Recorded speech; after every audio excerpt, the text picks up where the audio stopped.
जाप क्या है? मंत्र जाप और नाम स्मरण में क्या अंतर है? मंत्र जाप कितनी बार करना चाहिए? मंत्र जाप को हम दिन में कितनी माला कर सकते हैं? यह हम किस स्थिति में कर सकते हैं?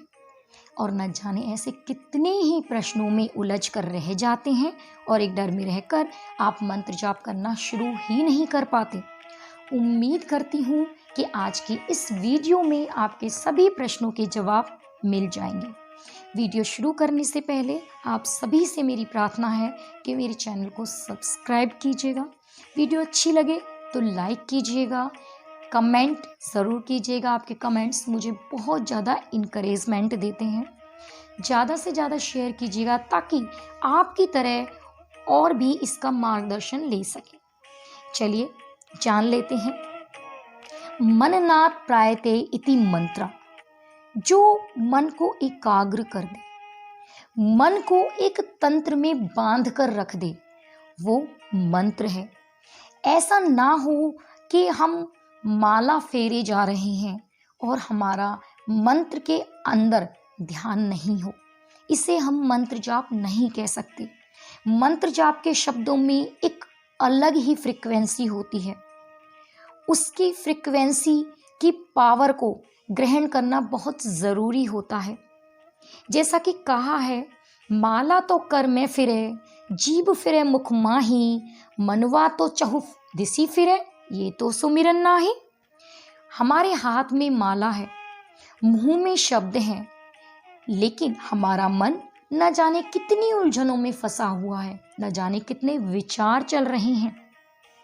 क्या आप इसे मंत्र जाप कहते हो? हो सकता है कि आप ये भी सोचते हो कि मैं इतनी माला कर लूं, उसके बाद मेरे कारोबार में बढ़ोतरी हो जाएगी और मैं एक सफल व्यक्ति बन जाऊंगा। क्या आपकी नज़र में ये सही मंत्र जाप है? Which means, can you really doing mantra chanting? Of course not. यह मंत्र जाप नहीं है। नाम स्मरण का अर्थ होता है मन को एकाग्र करके मंत्र का जाप करना। उस समय आपका मन पूरी तरह से उसमें डूबा हो। भगवान श्री कृष्ण ने भी भगवद गीता में कहा है कि जो मनुष्य एकाग्रचित्त होकर मेरा स्मरण करता है, मैं केवल उसी के हृदय में वास करता हूँ। कृष्ण ने एकाग्रचित्त होने की बात क्यों कही? क्योंकि वे भाव के प्रेमी हैं, ना कि आपके शब्दों के, ना ही आपके चांदी सोने की चीज़ों के। अध्यात्म के रास्ते पर आपके मन की स्थिति क्या है, ये बहुत महत्वपूर्ण है।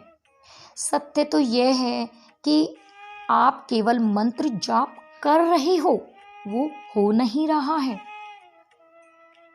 मेरे मित्रों, शब्दों पर तो आप भी भरोसा नहीं करते। जब कोई व्यक्ति आपसे बात करता है तो कई बार आप खुद भी कह देते हो कि यह झूठ बोल रहा है।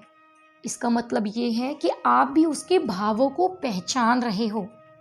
तो आप कैसे उम्मीद कर सकते हो कि परमात्मा आपके शब्दों पर ही काम कर दे? इन शब्दों के बांध पर चढ़कर आप परमात्मा को नहीं पा सकते। दोस्तों, हर एक मंत्र में एक अपना अलग प्रभाव होता है, जिसमें से महामृत्युंजय, गायत्री मंत्र, ये बहुत प्रभावशाली, बहुत ही शक्तिशाली, बहुत ही पावरफुल मंत्र हैं। इनके ऊपर जितनी रिसर्च की जाए उतनी ही कम है। इन शब्दों की एक अलग ही फ्रीक्वेंसी होती है। ये इतने प्रभावशाली होते हैं जिससे आप शीघ्र ही आप चेतन मन से कनेक्ट हो जाते हैं। इसके बाद आप जो भी विचार करोगे वो अपने आप आपके अवचेतन मन में चला जाएगा और जो भी आप सोचोगे वो अपने आप होने लगेगा। हमारे अंदर अचानक से बदलाव आने शुरू हो जाएंगे। जप शब्द का यूज कैसे है? ज शब्द का अर्थ होता है जन्म मरण का रुक जाना। प शब्द का अर्थ होता है पाप का नष्ट हो जाना। अतः जब हम मंत्र जाप करते हैं तो उसकी आखिरी स्टेज हमारी जन्म मरण के बंधनों से मुक्त होकर अपने दुष्कर्मों को नष्ट करके, उनको डिलीट करके अपने आप को मुक्त करना है।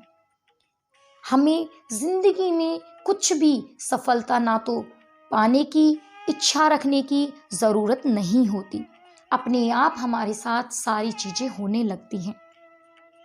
मंत्र जाप 3 प्रकार से होता है, वाचक, उपांशु और मानसिक जाप।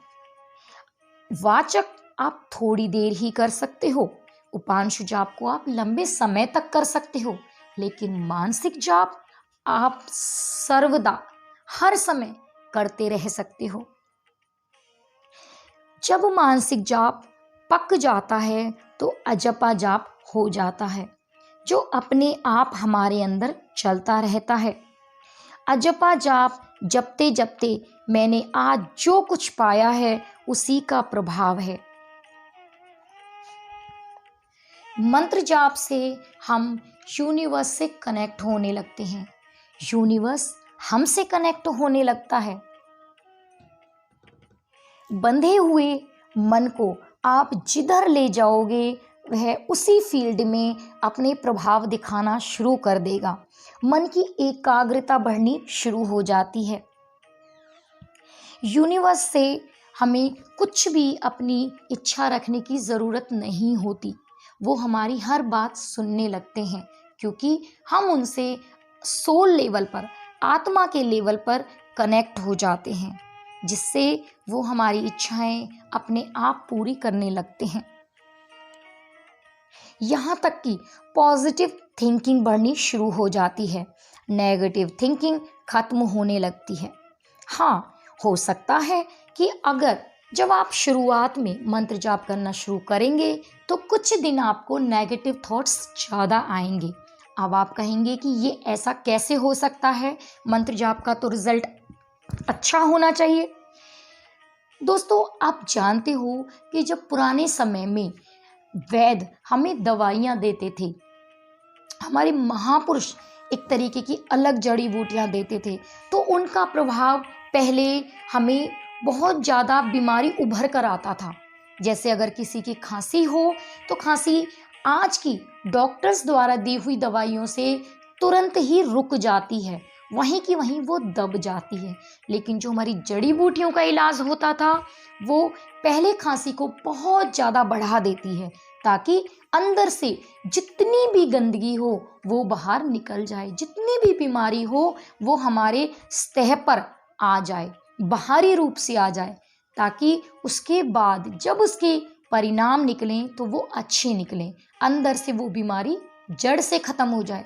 इसी प्रकार जब हम मंत्र जाप शुरू करते हैं तो वो हमें गुस्सा, थोड़ा चिड़चिड़ापन, नेगेटिव थॉट्स, नकारात्मक विचार बहुत ज़्यादा आते हैं। उस समय आपको अपने ऊपर थोड़ा ध्यान देने की ज़रूरत है, अकेले में बैठने की ज़रूरत है। धीरे धीरे आपकी नेगेटिव थॉट्स खत्म होने लगेंगे और जड़ से आप अंदर से खाली हो जाएंगे। उस जगह आपके सकारात्मक विचार उत्पन्न होंगे, उनके लिए जगह बनेगी। आज के भौतिक जगत में हम चारों ओर से इतने नेगेटिव थॉट्स से भरे हुए हैं कि हमारे अंदर पॉजिटिव थॉट्स के लिए जगह ही नहीं बची, तो हम उन्हें पहुंचाएं कहाँ। धीरे धीरे आपको पॉजिटिव रिजल्ट्स देखने को मिलेंगे। यहाँ तक कि जिन देवी देवता की आप पूजा करते हो, जिस इष्ट देव को आप मानते हो, आप उनको अपने आप से फील कनेक्ट करोगे। आप फील करोगे कि वो आपकी हर समय रक्षा कर रहे हैं। इसके जीवन में और बहुत सारे सकारात्मक चेंजेस आते हैं। यहाँ तक कि एक स्टेज पर हमारा आज्ञा चक्र भी एक्टिव होने लगता है और हमारे सामने भविष्य में होने वाली कुछ घटनाएं भी दिखने लगती हैं। मैं अध्यात्म में किसी भी बंदिश को नहीं मानती।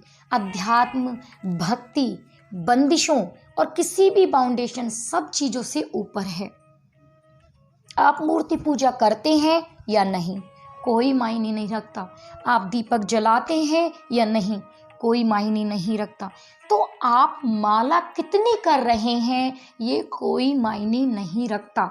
आप बंदिशों में रहकर माला ना करें, जितनी मर्जी हो आप मंत्र जाप कर सकते हो, फिर भी आप देखोगे उसके कहीं ज़्यादा रिजल्ट देखने को मिलेंगे। आप हो सके तो 24/7 अपने आप को मंत्र जाप से जोड़ लें। मैं उम्मीद करती हूँ कि आप मंत्र जाप की शक्ति को समझ चुके होंगे। अपने अंदर श्वास श्वास में अजपा जाप करते रहेंगे, लेकिन जो भी मंत्र आप पकड़ें उसे इतनी गहराई से जपिए कि वो आपके अंतर मन को बदल कर रख दे। कोशिश करें कि वो आप में पॉजिटिव थॉट्स लेके आए। उम्मीद करती हूँ कि मंत्र जाप के बारे में आपने पहले भी बहुत कुछ सुना होगा, लेकिन आज की वीडियो के द्वारा आपकी सभी शंकाएं दूर हो चुकी होंगी। आगे भी इस तरीके से वीडियोस लाती रहूँगी। धन्यवाद।